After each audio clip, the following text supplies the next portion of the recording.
Hi, my name is Brian Kiek. I'm one of the Decon product managers for First Line Technology. Thank you for tuning in for our most recent episode of the ConnectNext series. We are coming to you from Hamilton, Ontario. I've started off right with my Tim Hortons coffee. I wanted to introduce you guys to Chris Andrews. Chris is our Canadian distributor for our Decon line of products. Chris, want to introduce yourself? Certainly. I'm Chris Andrews from Canadian Decon Solutions. We are an importer and a reseller of First Line Technologies products across the country here in Canada. We also use the product on a regular basis. So obviously I know your background, but to the crowd, tell them how and why you came to use our products. What brought you to the need of our Decon products in Canada? Certainly. So Brian, I've been a private hazardous materials response contractor for 20 plus years. Worked for a few different companies across Ontario. I've done projects both for the private and the public sector across Canada. We had an issue in our nation's capital dealing with a carfentanil pill pressing type situation. Nobody at the time wanted to address that or touch it. I was asked if we could put together a safe remediation plan for it. Part and parcel with that was sourcing the appropriate products. We did look at a few different products that were on the market, mostly out of the US, because we didn't have anything readily available in Canada. And we were recommended Dahlgren Decon, and we gave it a try and successfully used it to mitigate all the risks associated with this contaminated property. So like you and I started working back in, I think it was 2017 when we started? Yeah, spring of 2017. What was the first job that you completed with Dahlgren? So the first job was that one in 2017. It was an apartment, so it had some unique hazards. Unique hazards that we had to address. Setting up a decon corridor and a 10th floor hallway has its own issues that you have to address. We couldn't simply egress from the property and travel down in the elevator and go through a full decon outside. Because you'd be just spreading contamination from your basically hot zone all the way down to where, basically public areas. Certainly. So what we did is we were able to set up utilizing the hybrid decon kits, which you guys have even expanded on since then. And it was a perfect solution for dealing with that type of incident. Random fact, it still blows my mind. How many syringes did you guys find in that place? I think we lost count at 1,000. This was a shooting gallery as well as a distribution use type area. So over the years, like I said, it's been almost 4+ years now that we've been working. There's been a couple, you stay very busy, but there's been a couple of very impressive jobs that you've worked on.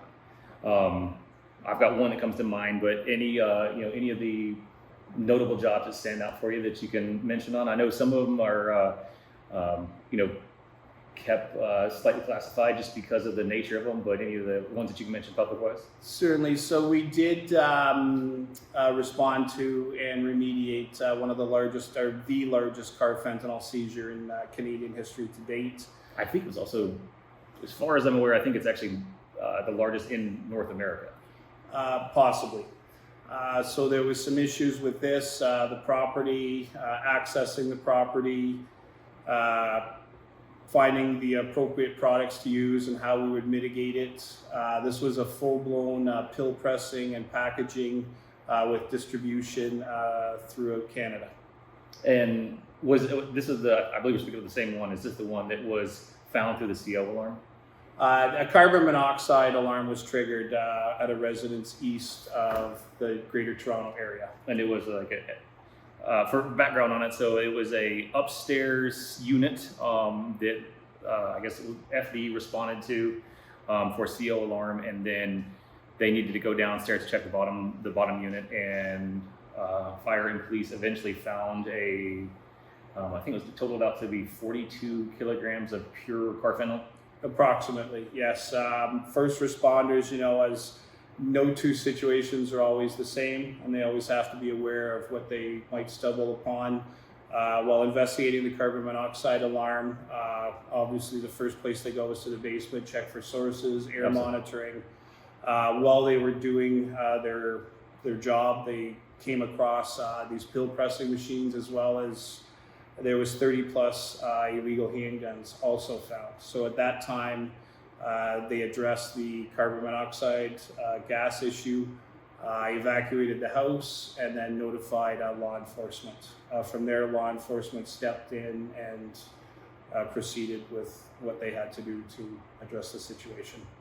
And obviously you have the inside knowledge because you were the one who deconned this, that unit. Yes, so at that time, this is another one because this was fairly early on. There weren't contractors with the experience, the products, or the technical expertise to address these type of issues. And it's worked out very well, I guess. Well, it's one of those things in the response world. We don't want bad things to happen, but you always want to be there, to help and provide assistance. Because you have been there so much and your business has grown really well. I see that you've got one of your 908 detectors over here.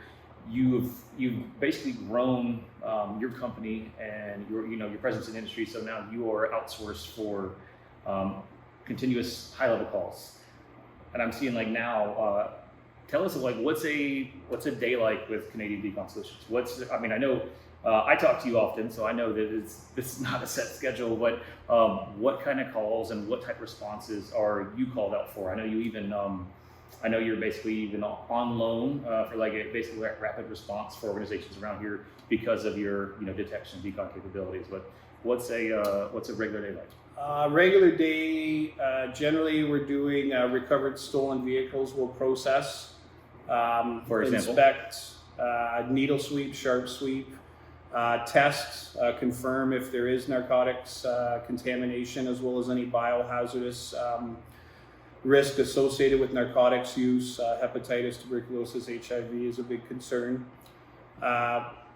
Post testing, based on the testing and the results we get via our MX908, which is a portable high-pressure mass spectrometer, we'll do a risk assessment on the vehicle and then come up with the appropriate plan to mitigate the threats that are there. 9 times out of 10, it's an application of Dahlgren Decon. Once we confirm what the threat that's present, we'll decontaminate the vehicle, HEPAVAC, remove any garbage, debris, sharp sweep, and then followed by high temperature carpet extraction. We also will apply our product. There's a lot of concern with contamination within the HVAC system. So we will apply products throughout the HVAC system, pull the cabin air filter, cycle the HVAC system.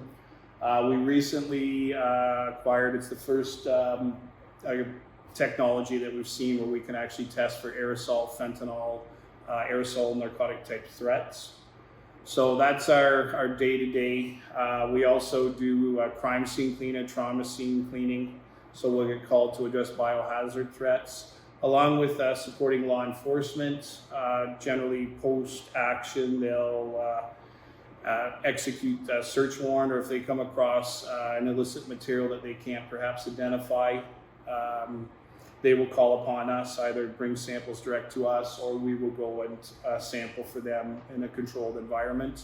And with this technology, and as these risks are continuously evolving, an updated library of the current narcotics threats is paramount for us to assist them. And I mean, just with this meter, you have one of a handful that's even in the country. So I mean, you have the great capabilities that that organizations out here relying on you to provide. Certainly, we're the only contractor with this level of narcotics detection equipment. As well, we can support them with any possible chemical warfare agents, explosive type detection issues. Excellent. So today, our subject here is a recovered vehicle. This is a recovered stolen vehicle. One of the major insurance carriers retains us to inspect, sample, and then decontaminate as required. The goal here is to ensure these vehicles are safe to return to the vehicle's owners, and that there's going to be no risk for them, their families, or anyone occupying that vehicle. Absolutely. So today we're going to be testing and deconning and basically, going through all the steps to get this one back and ready. And this is easily a weekly operation for you guys. Yes, we're doing vehicles on a daily basis. We've also get from time to time campers, commercial vehicles, trucks, RVs, recreational type vehicles. Yeah, nothing's off limits. No, and no two situations are ever the same. That makes sense. So we're coming to you from, this is your brand new shop, correct? This is our new shop for Canadian Decon Solutions. We're here in Hamilton. As the business has grown, we needed a larger space to better meet with customer service requests. Excellent. Well, we'd love to catch a tour of your new facility, and then after that, we'll be getting into vehicle decon. Perfect. Excellent.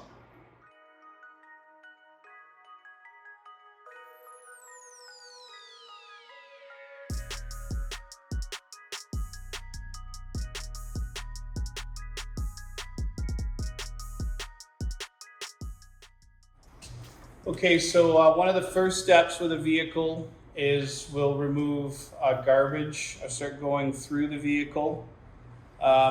Looking right now, I see she's got a syringe already. You notice that the syringes, we have no direct contact with any sharps, syringes, etc. We use barbecue tongs or pliers. So one of the first steps is to go through and remove any debris or any garbage or clutter so that we can actually see what's within the vehicle. Chris, I see you got two different colored bags here. What's the reason for the two different ones? Okay, so we'll have three different types of materials coming from this vehicle. We'll have garbage, which will go in the black bag. We'll have any clothing that is potentially belongs to the owner of the vehicle. We'll check it to make sure there's no sharps or any drugs in it, and we'll place that within the clear bag. The reason for the clear bag is we don't know if that's the person, the vehicle owners, or if that belongs to the people that stole the vehicle. So all sharps, any sort of razors, things like that, syringes, anything, potential biohazardous materials, bloody rags, wipes and that, those go into the sharps container over there, and we are registered with the Ontario Ministry of the Environment for disposal of 312P. Okay, so we've also got a knife that we got from there, and the steel wool is indicative of crack cocaine smoking or potential meth. So you can see we've got 600 watt high intensity discharge headlamps. So as we're looking, it helps keep our hands free for when we're processing the vehicle and going through. Looking at all the small nooks and crannies, just make sure you're finding everything before you guys go further for decon. Yes, and this will also assist if there's any powders or anything in there. So Kleenex tissue, things like that, she inspects it to make sure there's nothing in there. It's cost prohibitive for us to decontaminate that. Absolutely. For low cost value items, low value items, we're just as easy to dispose of them.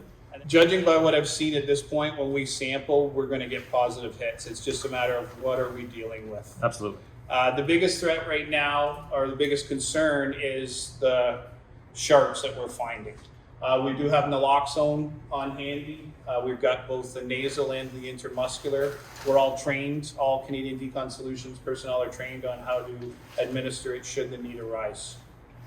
Excellent precaution to have on hand. Obviously, when you're dealing with, a wide variety of potency in your different drugs. Certainly, and with the new synthetic opioids, a very small amount can be lethal.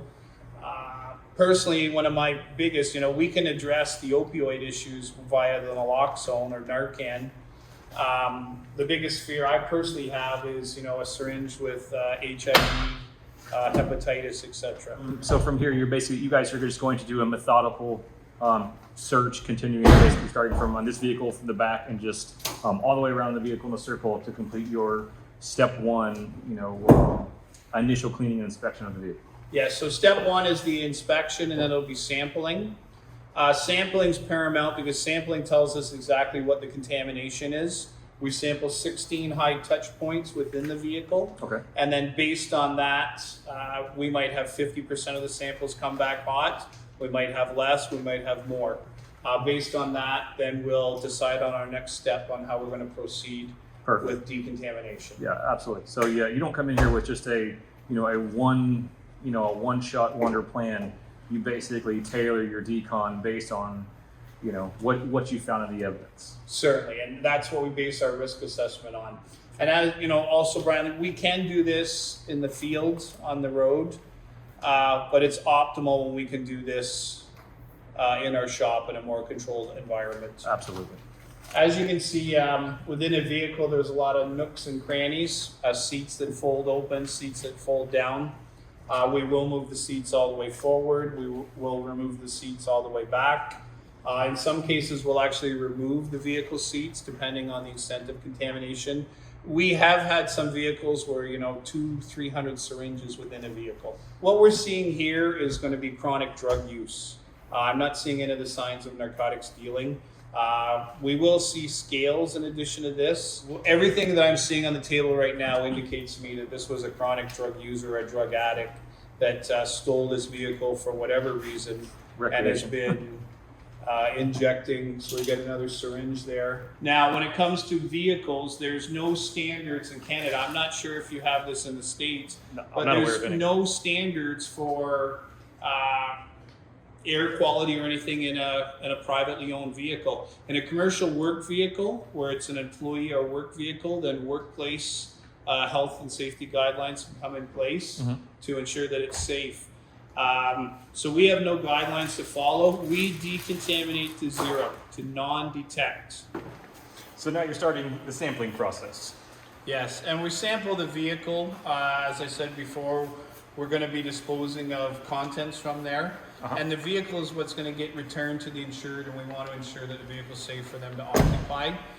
We sample 16 high touch points within the vehicle. Okay, so I see you're starting back door on a handle, exactly that. So exiting that door, handle and the armrest can be one of the high touch areas, obviously from this back area. Yeah, and others, for example, could be steering wheel, console, gear shifter, etc.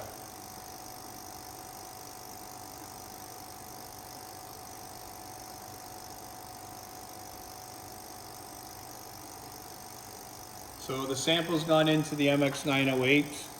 It takes about a minute for it to process a sample. And we've got a spike on the graph, so it looks like we've got a positive hit for something. Okay. We're just not quite sure at this time.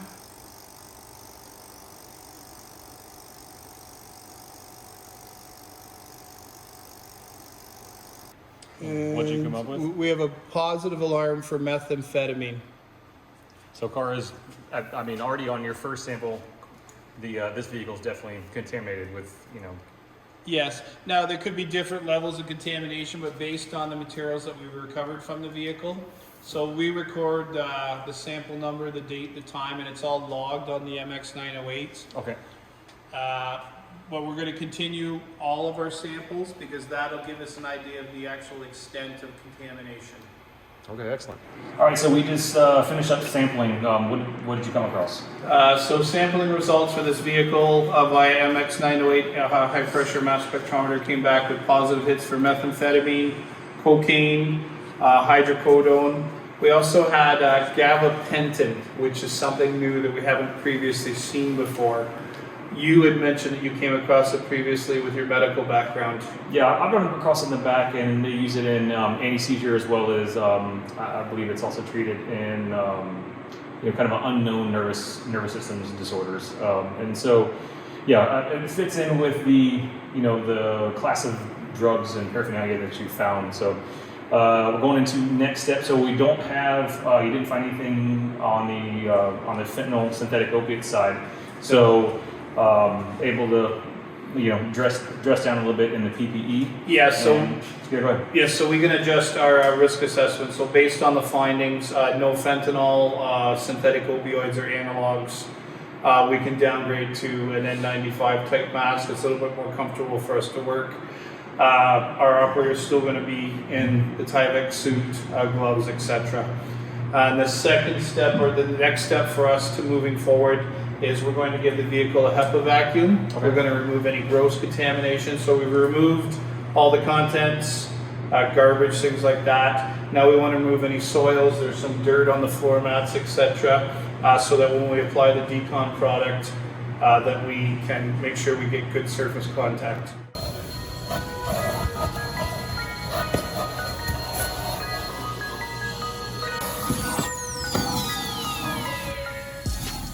Okay, so we've completed the HEPA vacuum of the vehicle interior. Now what we're doing is we're applying the Dahlgren Decon product via electrostatic sprayer. We'll saturate the vehicle's interior surfaces with the Dahlgren Decon and then let it sit for its appropriate dwell time. And what were they just getting under there? Was that the cabin filter? Yes, so we remove the cabin air filter. We'll spray product in through the vents as well as into the receptacle where the cabin air filter is. And we'll also cycle the engine on the vehicle so that we circulate air and product throughout the HVAC system. Okay, perfect. So exactly that, making, Dahlgren and, your solution gets all the way through all of your, like you said, the HVAC system, anything that circulates air. Certainly. And you can see the coverage with the Dahlgren Decon electrostatic spray gun. You can clearly see where you sprayed or if you've missed anywhere. And, the great piece with this is obviously this lets you get, high potency coverage with a lower volume of spray.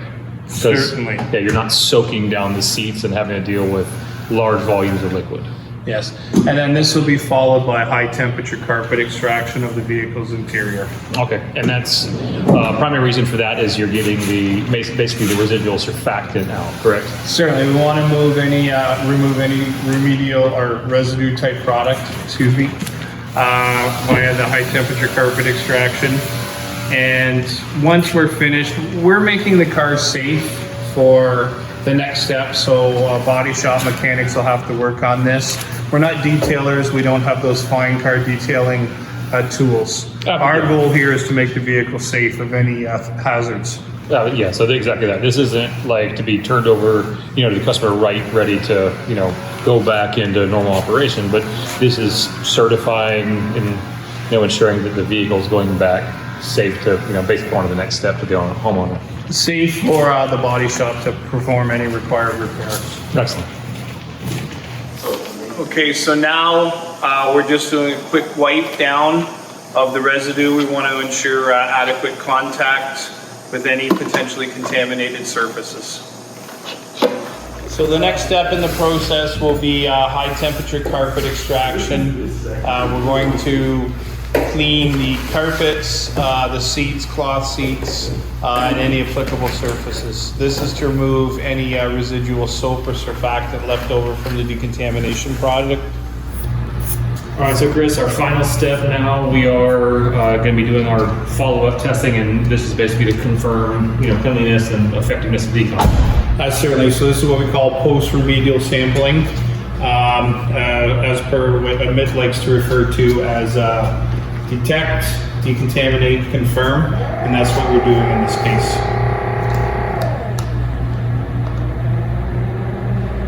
So we'll sample 16 hot spots, similar to the areas we sampled originally. Following down the exact basically same protocol list, and just confirming if every one of those spots comes back with a pass or obviously negative results. Certainly. And as you can see, we've dressed down our PPE. So we started poly-coated Tyvek suit. When we started off today, full face APR, acid gas organic vapor cartridges. As our risk assessment decreases, we'll dress in the appropriate PPE. We want to maintain a level of safety for our employees. We also want to make it comfortable depending on heat stress, different weather environments. Perfect. I see no threat detected, so now we'll just move on, going right down the line. Thanks for checking out our latest episode of our ConnectNext series. It's been a pleasure to be up here with Chris and Rebecca with Canadian Decon Solutions. What do you guys have to add? It was great having you up here, Brian. I'm glad to see the borders opening and we're able to travel. And as per usual, it's always great for the products that First Line Technologies provides us to resale to first responders and contractors across Canada. Excellent. Well, please check out the links below for this and additional training. We look forward to seeing you on the next episode.